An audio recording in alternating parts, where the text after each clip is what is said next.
thank you for being at that Innovation Summit. Pleasure. Gave your presentation. Before we dive into the questions, maybe you can give us a little bit background about yourself, your area of expertise, and the company you have. So I've been in data and analytics for a little over 20 years. I started my career in grocery retail at a company called Asda in the UK, which is now part of Walmart. So it was a very data-driven organisation.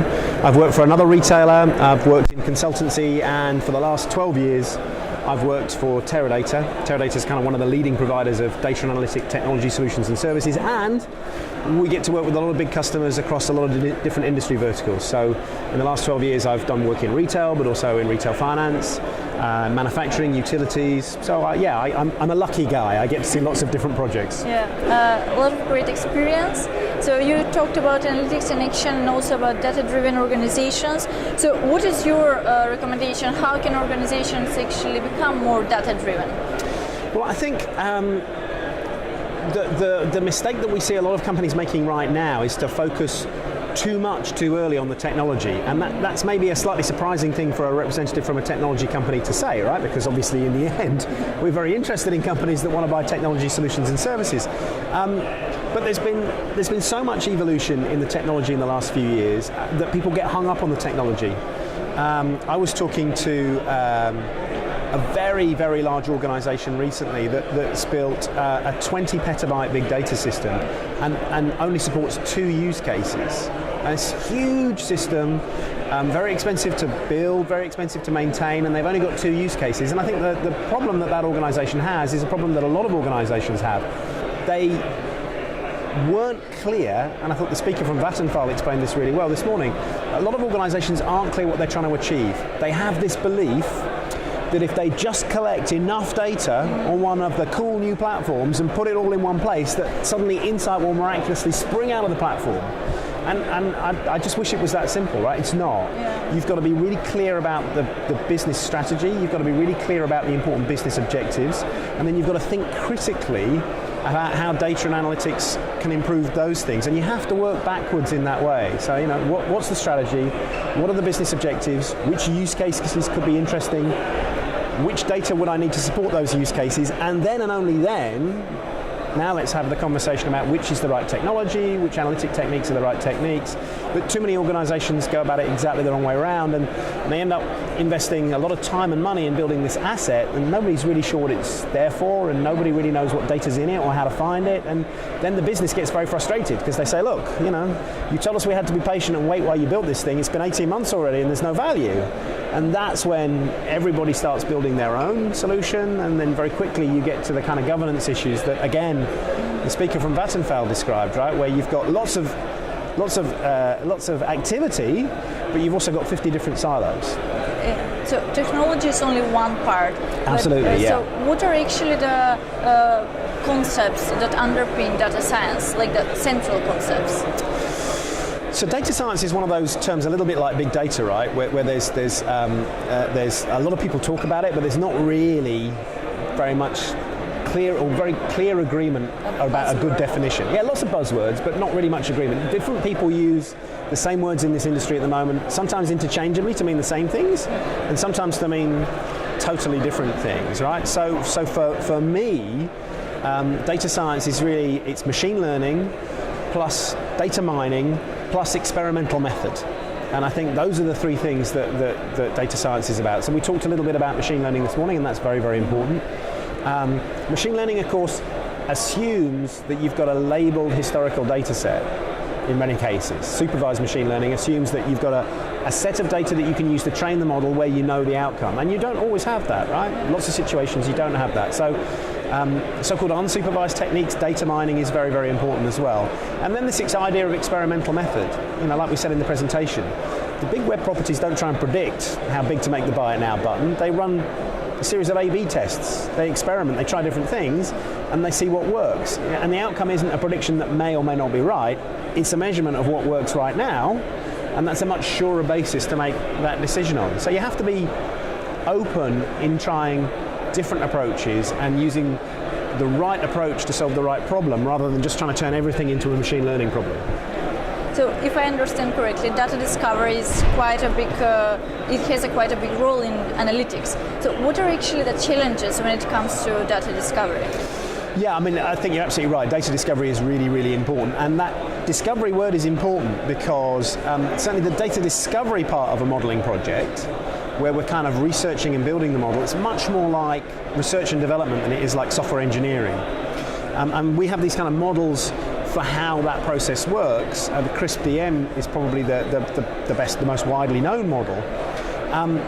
But because those process models look superficially a bit like software engineering models, sometimes IT people, they look at those models and they think, well, all we have to do is follow each step of the process in the right order and you know, and an answer will pop out at the end. And the really important thing to understand about those discovery projects is they're really, really iterative and incremental in nature. There's a quote from a guy called Foster Provost, who's a kind of legend in this space, that says, you know, the thing about that analytic discovery process is the result of any one step of the process completely change your understanding of the problem, can completely change your understanding of what may or may not work. So you have to be prepared, not for this kind of linear and sequential process where you go from the business problem to the data, to the modeling technique, to the evaluation, to the deployment. You have to be prepared to bounce between those different stages and reframe the problem sometimes, or go and get some new data, or try a different analytic technique because the model that you're using just doesn't work for this particular situation. So that experimentation, that innovation is very important. And that means that you have to be able to, the industry calls it fail fast. And I don't really like fail fast because it sounds very negative. I think it would be better if we called it learn quick. But you have to try and set things up, right? So you can prototype stuff. If a particular modeling technique is not going to work for this particular use case, I want to know, ideally I want to know in 6 hours. 6 days is also okay. 6 weeks I can probably live with. If it's 6 months and I have to go through kind of 9 of those experiments before I get to the 10th successful experiment, well, somebody gets fired or the project sponsor cancels the funding for the project before we ever get to a success, right? So we need to be fast. We need to be fast, and we need to be flexible, and we need to experiment, and not be too linear. And that's why there's I think a lot of people that say they want to hire data scientists, when you look at the job specifications they put out, what they're actually hiring is data engineers. And data engineers are also really important, right? Because once we've built this prototype, somebody's got to turn it into something that scales and performs that we can operationalize, right? And the two skill sets are quite different, right?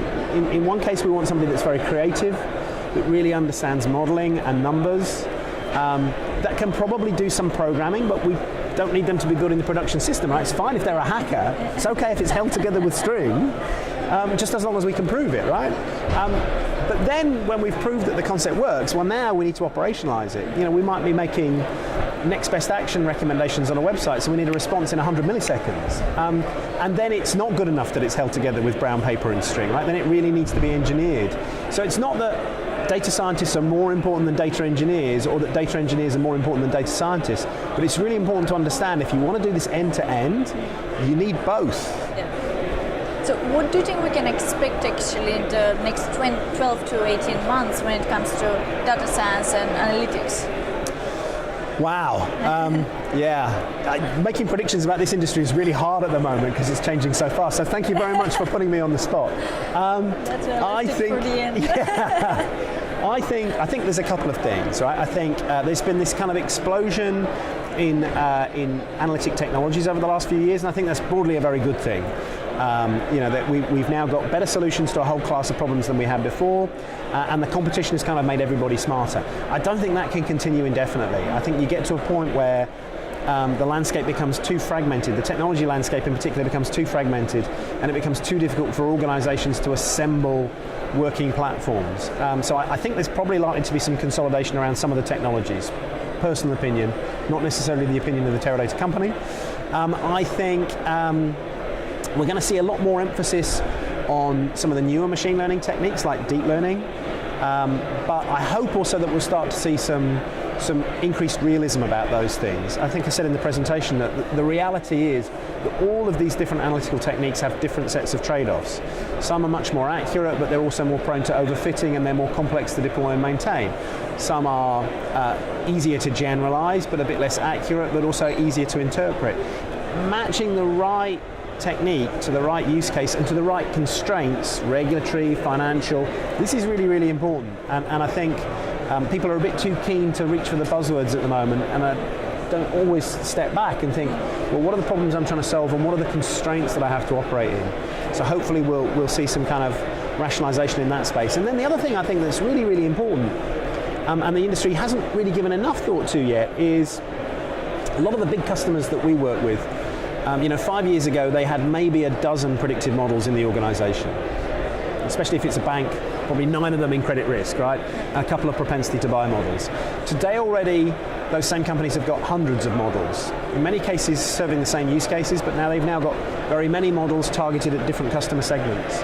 On the current trajectory, 3 or 4 years' time, those companies will have thousands or even tens of thousands of models.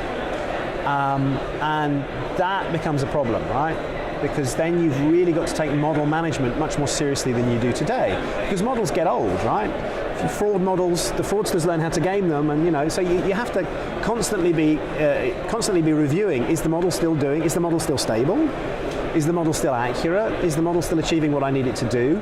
Can I tune? If it's not, can I tune it, or do I need to throw it away and start again with a completely different approach and process? And managing that complexity when you have 10,000 models is a completely different proposition to when you've got a dozen models. And especially in the B2C organizations, as we see GDPR come in, and this whole notion of informed consent for some of these personalization things, it's going to become necessary not just to understand as an organization, have you got the right suite of models and which ones need to be retired, but which models did I use to make a decision and why?